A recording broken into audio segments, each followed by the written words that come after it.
I mean, I have to say for myself, like, I obviously read it in high school, as many people did.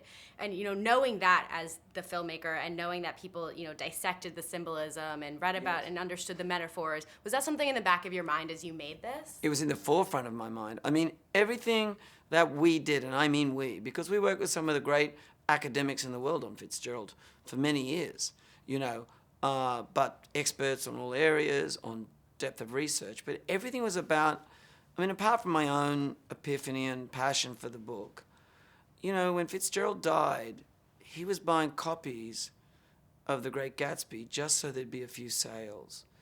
And he set out to make something new and in the moment and modern and intricately patterned. And he died thinking The Great Gatsby was a failure. He sold more copies of The Great Gatsby in the first week of the film than he did in his entire life. And you know what? The symbolism and my whole thing was how to crack the internal storytelling and make an expression, decode it to cinema. And you know what?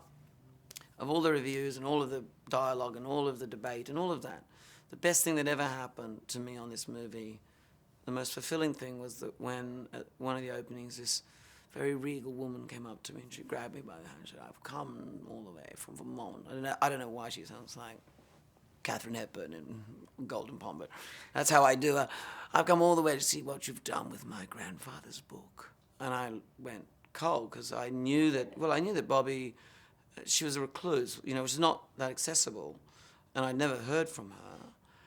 And she said, "And they always say that Scottish books are unfilmable, they're non-cinematic, and that Gatsby could never be made cinematic, and I think you've done it, and you've done it." And then she looked at me and said, and by the way, I loved the music. So I was so happy with that. That's pretty amazing. I was really touched by it. What a better applause than that. To me, it's been the most touching thing. It's really made it all worthwhile, and it's been difficult. It's been very difficult, to make. And so I have to say, you've obviously worked with a lot of well-known source material, from Gatsby to Moulin A couple Rouge of unknown writers like Shakespeare and Fitzgerald, yeah. If you had to set your sights on a next adaptation, is there one in mind? Oh, yes. I have to decide whether I'm not retiring, first of all. And Sam and I are doing lots of creative things, some non-film, some adventures. And I'm doing all sorts of things. I'm doing a live version of Strictly Ballroom right now, a stage adaptation of that.